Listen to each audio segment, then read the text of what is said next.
আসসালামু আলাইকুম।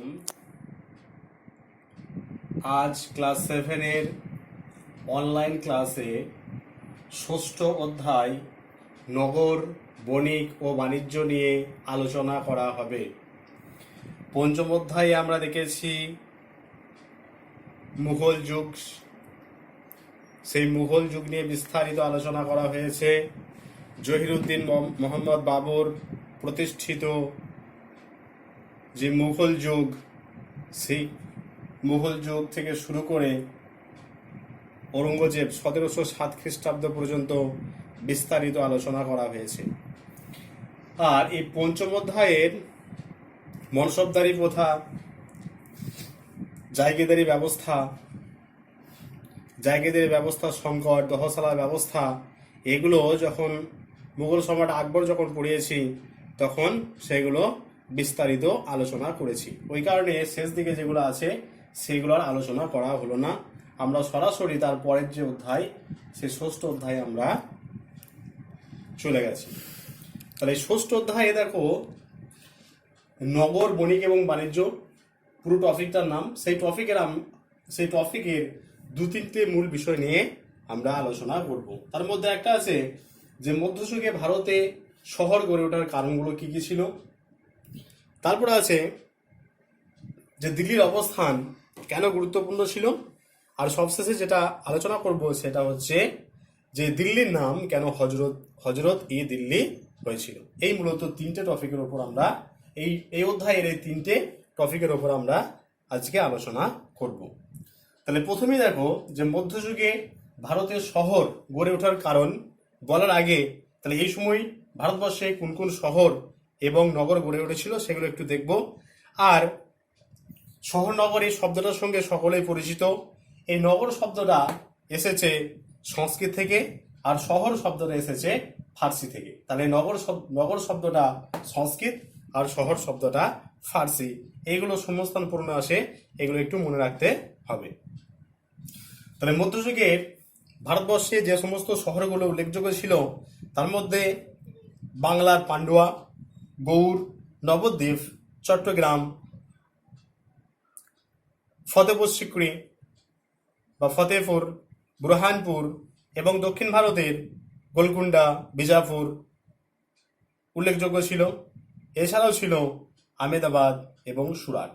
তাহলে মধ্যযুগে ভারতে এই সমস্ত জায়গায় শহর নগর গড়ে উঠেছিল।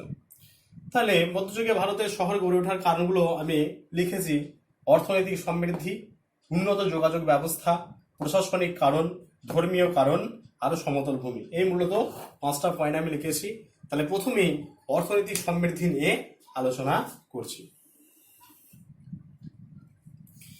তাহলে অর্থনৈতিক সমৃদ্ধি মধ্যযুগে ভারতবর্ষ গড়ে ওঠার পিছনে একটা গুরুত্বপূর্ণ কারণ ছিল। তাহলে অর্থনীতি এমন একটা বিষয় যে জায়গায় মানুষের অর্থনৈতিক অবস্থা বেশি, অর্থাৎ অর্থনৈতিক অবস্থা উন্নত, সেই জায়গায় আস্তে আস্তে মানুষের ভিড় বাড়তে থাকে। কোনো একটা জায়গা অর্থনৈতিকভাবে উন্নত, সেটা হতে পারে চাষবাসের থেকে, কলকারখানার থেকে, বা কোনো উন্নত যোগাযোগ ব্যবস্থার থেকে হতে পারে। তো যে জায়গাটা ধরো সমতল ভূমি হবে, সেখানে প্রচুর পরিমাণে শস্য উৎপাদিত হবে, সেগুলো বিক্রি করে মানুষের একটা যে অর্থনৈতিক অবস্থা, সেই অর্থনৈতিক অবস্থা উন্নতি হবে। তাহলে মধ্যযুগে ভারতবর্ষের ক্ষেত্রে আমরা দেখব যে যে জায়গাতে অর্থনৈতিক অবস্থা উন্নত ছিল সেই জায়গায় কি হচ্ছে, আস্তে আস্তে মানুষের ভিড় বাড়ছে এবং সেখানে শহর নগর গড়ে উঠতে শুরু করছে। এটা হচ্ছে 1 নম্বর পয়েন্ট। 2 নম্বর পয়েন্ট হলো উন্নত যোগাযোগ ব্যবস্থা।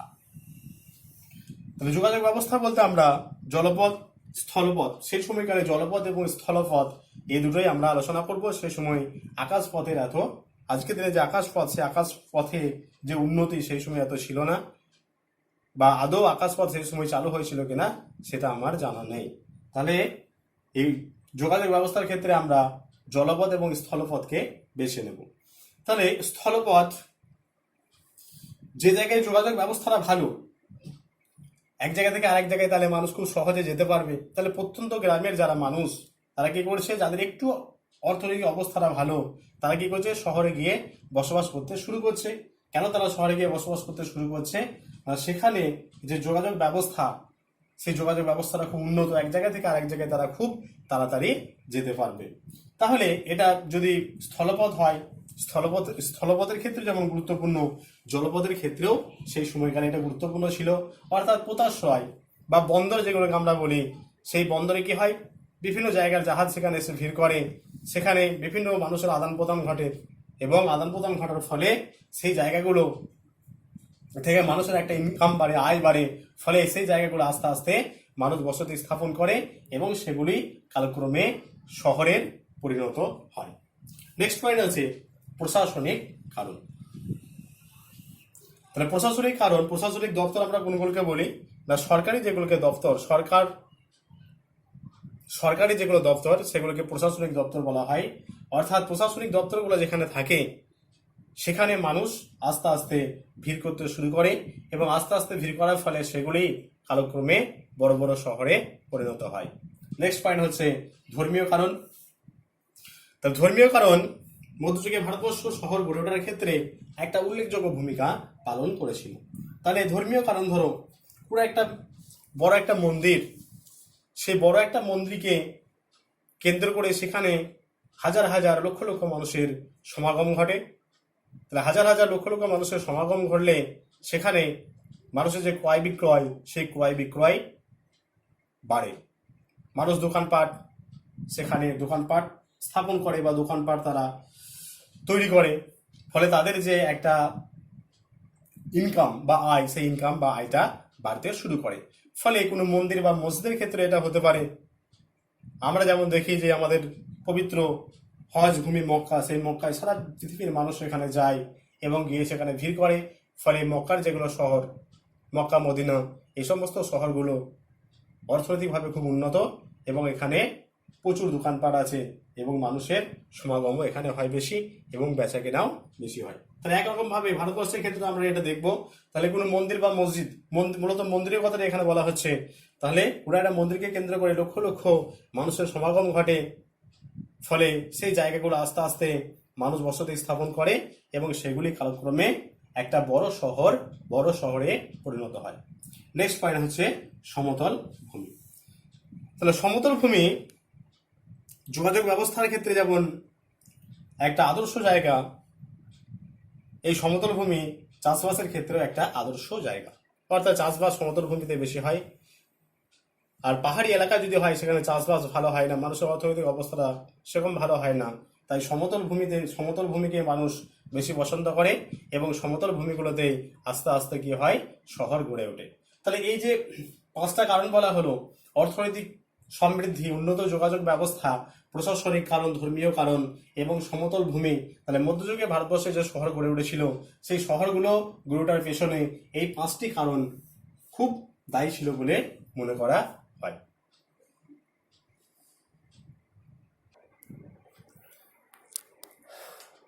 এরপর আলোচনা করব দিল্লির অবস্থান। দেখো মোটামুটি একটা ভারতের ম্যাপ এঁকেছি। এটা যদি দিল্লি হয় তাহলে দিল্লির অবস্থান ছিল আরাবল্লী শৈলশিরা, মানে আরাবল্লী পর্বত। এটা আরাবল্লী পর্বতের একটি প্রান্ত এবং অন্যদিকে যমুনা নদী বিদ্ধৌত যে সমতল ভূমি, সেই সমতল ভূমির সংযোগস্থলে এই দিল্লি অবস্থিত ছিল। তাহলে এখানে আরাবল্লী যে পর্বত, সে আরাবল্লী পর্বতের পাথর দিয়ে জমির ঢাল অনুযায়ী সুরক্ষিত দুর্গ নির্মাণ করা সহজ ছিল। তাহলে দুর্গ কি? দুর্গ আর পরিখা দুটো জিনিস। দুর্গ হচ্ছে উপর দিকে থাকবে, উপর দিকে যেগুলো প্রাচীর বলি, আর পরিখা হলো মাটি নিচে গর্ত করা হয় যেটা, সেটাকে বলা হয় পরিখা। তাহলে এগুলো কেন করা হয়, দুর্গ এবং পরিখা? এগুলো বহিঃশত্রু আক্রমণ থেকে রক্ষা করার জন্য দুর্গ এবং পরিখা নির্মাণ করা হয়। তাহলে আরাবল্লী পর্বতের যে পাথর, সেই পাথর দিয়ে জমির ঢাল অনুযায়ী দুর্গ নির্মাণ করা সহজ ছিল। আবার যমুনা নদী তাহলে একদিকে ছিল যমুনা নদী, তাহলে সেই যমুনা নদীর সাহায্যে এক জায়গা থেকে আরেক জায়গায় জলপথে যোগাযোগ ব্যবস্থাটা খুব সহজসাধ্য ছিল। এবং একদিকে যেমন যোগাযোগ ব্যবস্থাটা সহজসাধ্য ছিল, সেই রকম যমুনা নদী থাকার ফলে বহিঃশত্রুর আক্রমণ থেকে দিল্লি সুরক্ষিত ছিল। তাহলে এই সমস্ত কারণের জন্য আমরা দেখব যে যুগ যুগ ধরে এখানে যারা রাজা মোগল সম্রাট যারা দেখেছি বা সুলতানি যুগের যারা শাসক, তারা দিল্লিকে কেন্দ্র করে অবস্থান করত। তাহলে রাজা যারা, তারা বণিক বিন্দু এই জায়গাটির প্রতি আকৃষ্ট হয়েছিল এবং আস্তে আস্তে মানুষ এখানে এসে ভিড় করে এবং এই জায়গাটি একটা বিরাট বড় শহরে আস্তে আস্তে পরিণত হতে শুরু করে।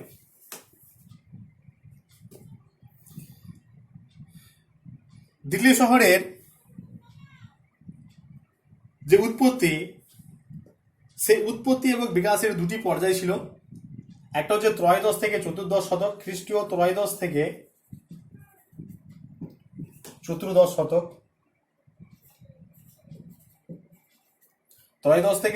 শতক, আর একটা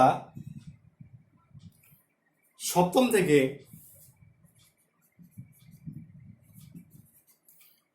থেকে মুঘল সম্রাট শাহজাহানাবাদ প্রতিষ্ঠা পর্যন্ত। সপ্তম থেকে শাহজাহানাবাদ, মুঘল সম্রাট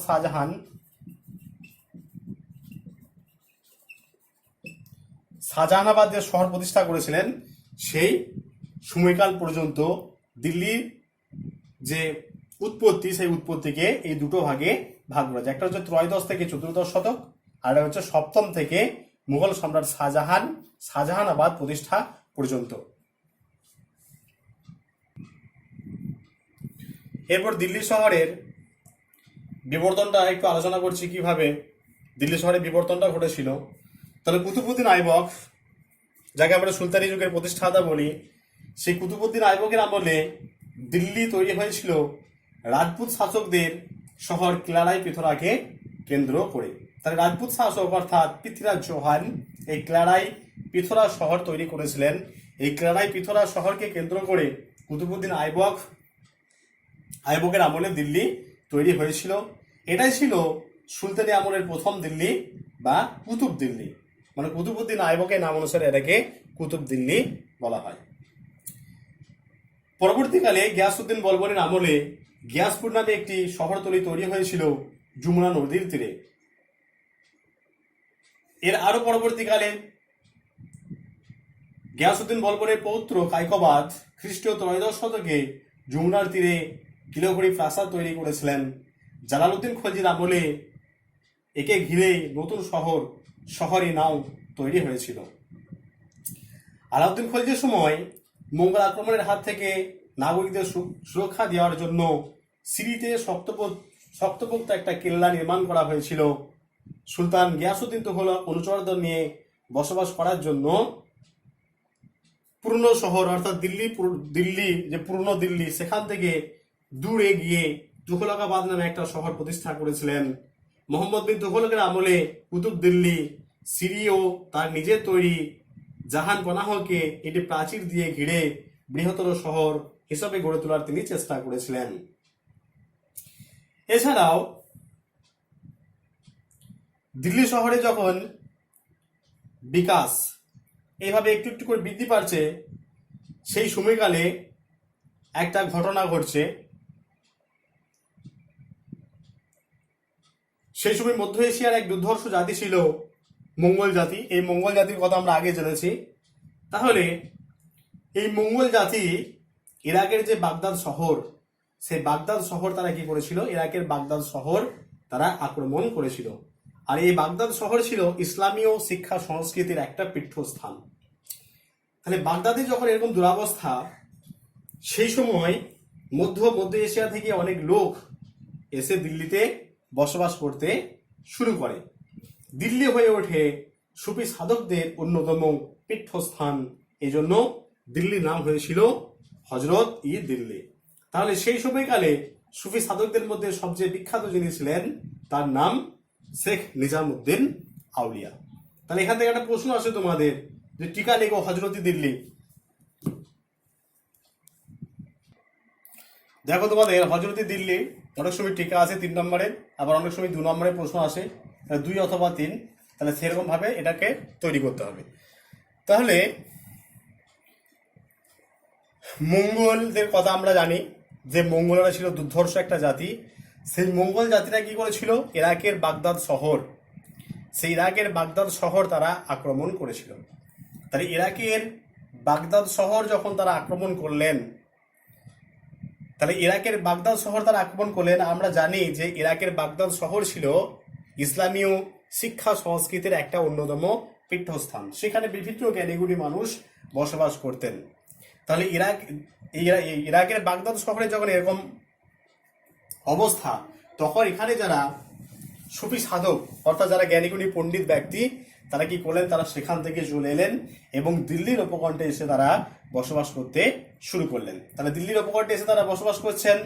তাহলে এখানে হজরত অর্থাৎ জ্ঞানীগুণী মানুষদের একটা সমাবেশ ঘটেছিল দিল্লিতে, এই কারণেই এর নাম হয়ে যাচ্ছে কি হজরতি দিল্লি। তাহলে এই হজরতি দিল্লি এদের মধ্যে একজনের নাম শেখ নিজামুদ্দিন আউলিয়ার কথা এখানে বলা আছে। আবার আমরা যখন সুফিবাদ পড়বো, সেই সুফিবাদে যারা সুফি সাধক, সেখানে শেখ নিজামুদ্দিন আউলিয়া, সেলিম চিস্তি, খাজা মঈনুদ্দিন চিস্তি, এনাদের নাম সেখানে বিস্তারিতভাবে বলা আছে। তাহলে এইভাবে আস্তে আস্তে দিল্লি কি হয়েছিল, হজরতি দিল্লিতে পরিণত হয়েছিল।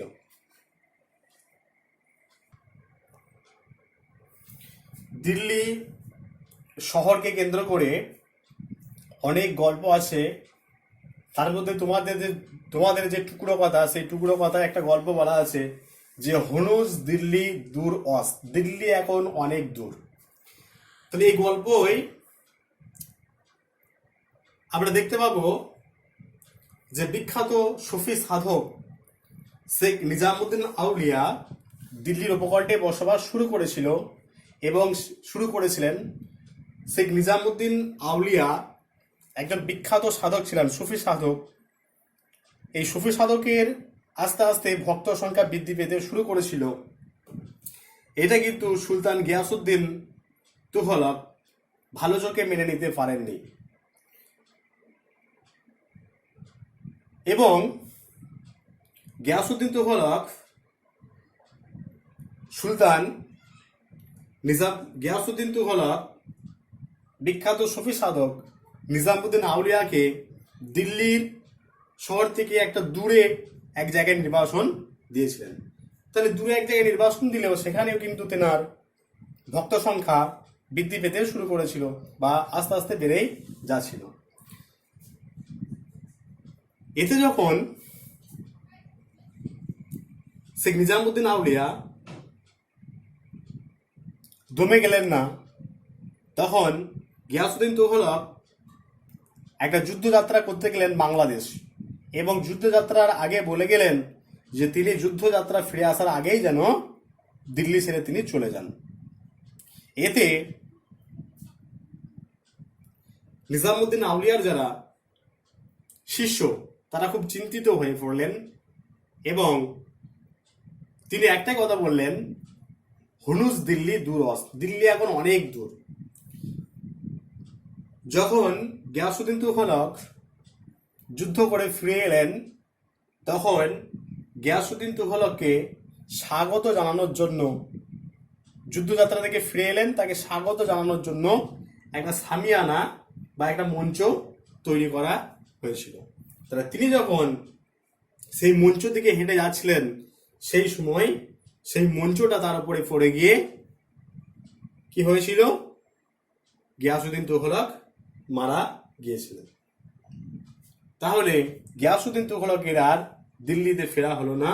এই ঘটনায় দিল্লিতে নিজামুদ্দিন আউলিয়ার জয় জয়কার ঘোষিত হলো। তিনি যে সত্যি একটা আল্লাহর বান্দা, সেটা সাধারণ মানুষ অর্থাৎ তারা যারা শিষ্য ছিলেন এরা বুঝলেন এবং তার জয় জয়কার ঘোষণা করতে শুরু করলেন।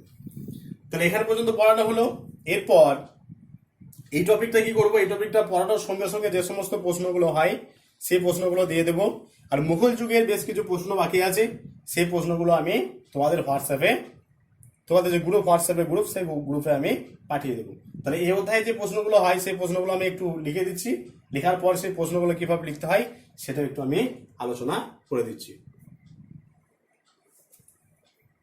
এইভাবে লম্বা করবে। এই অধ্যায়টা এইভাবে আমরা পড়াবো, পড়ানোর পর প্রশ্নগুলো, যে প্রশ্নগুলো হয় সেগুলো দিয়ে দেবো এবং আলোচনা করে দেবো। এক নম্বর প্রশ্ন আছে, শহর শব্দটা কোন শব্দ থেকে এসেছে? তাহলে শহর শব্দটা ফার্সি শব্দ থেকে এসেছে। শহর শব্দটা কি শব্দ? আর শহর শব্দটা ফার্সি শব্দ থেকে এসেছে। 2 নম্বর প্রশ্ন আছে, নগর শব্দটা কোন শব্দ থেকে এসেছে? না, নগর শব্দটা এসেছে সংস্কৃত শব্দ। 3 নম্বর, মধ্যযুগে ভারতবর্ষে গড়ে ওঠা কয়েকটি শহরের নাম লেখো। তাহলে মধ্যযুগে ভারতবর্ষে যে সমস্ত শহরগুলো গড়ে উঠেছিল তার মধ্যে অন্যতম হলো বাংলার পান্ডুয়া, গৌড়, নবদ্বীপ, চট্টগ্রাম, ফতেপুর, বুরহানপুর, গোলকুন্ডা, বিজাপুর, আহমেদাবাদ, সুরাট প্রভৃতি। তারপর 4 নম্বরে আছে, মধ্যযুগে ভারতবর্ষে শহর গড়ে ওঠার কারণগুলি আলোচনা করো। তাহলে যে পয়েন্টগুলো বোর্ডে লিখিয়ে দিয়েছিলাম সেগুলোই লিখবে এবং একটু একটু করে ওই পয়েন্টগুলোকেই ব্যাখ্যা করলেই হবে। অর্থনৈতিক সমৃদ্ধি, ধর্মীয় স্থান, সমতল ভূমি, প্রশাসনিক কারণ, যোগাযোগ ব্যবস্থা, ঠিক আছে, এই পয়েন্টগুলো লিখবে এবং এই পয়েন্টগুলো আমি যেভাবে বলেছি ওইভাবে ব্যাখ্যা করলেই হবে। 5 নম্বর, দিল্লির নাম কেন হজরতি দিল্লি হয়েছিল? এটা প্রশ্ন হিসেবে আসতে পারে অথবা টিকাও আসতে পারে। তাহলে যে কারণটা আমি বলেছি, যে মধ্য এশিয়ার এক দুর্ধর্ষ জাতি ছিল মঙ্গল, সে মঙ্গলরা ইরাকের বাগদাদ শহর আক্রমণ করেছিল এবং বাগদাদ শহরে অনেক জ্ঞানীগুণী মানুষ ছিলেন। বাগদাদ শহর ছিল ইসলামীয় সংস্কৃতির একটা পীঠস্থান। তাহলে সেই জ্ঞানীগুণী মানুষরা কি করেছিলেন, নিজেদের জীবন বাঁচানোর জন্য সেখান থেকে চলে এসে দিল্লির উপকণ্ঠে বসবাস করতে শুরু করেছিলেন। এইভাবে দিল্লিতে এই হজরত বা জ্ঞানীগুণী মানুষের একটা সমাবেশ ঘটেছিল, এই কারণেই দিল্লিকে হজরতি দিল্লি বলা হয়। তারপরে যে প্রশ্নটা আছে, কেলারাই পিথোরা শহরের প্রতিষ্ঠাতা কে ছিলেন? না, কেলারাই পিথোরা শহরের প্রতিষ্ঠাতা ছিলেন পৃথ্বীরাজ চৌহান।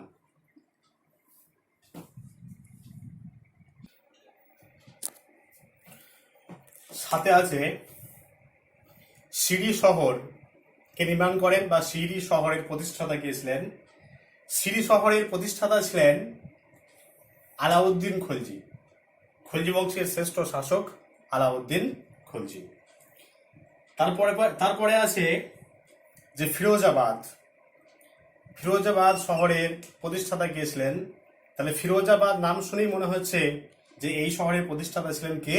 ফিরোজ শাহ তুঘলক, যাকে আমরা সুলতানি যুগের আকবর নামে চিনি। তারপর আছে তুঘলকাবাদ শহরের প্রতিষ্ঠাতা কে ছিলেন? তুঘলকাবাদ শহরের প্রতিষ্ঠাতা ছিলেন গিয়াসউদ্দিন তুঘলক। 10 নম্বরে আছে, দিনপনাহ শহরের প্রতিষ্ঠাতা কে ছিলেন? দিনপনাহ শহরের প্রতিষ্ঠাতা ছিলেন হুমায়ুন।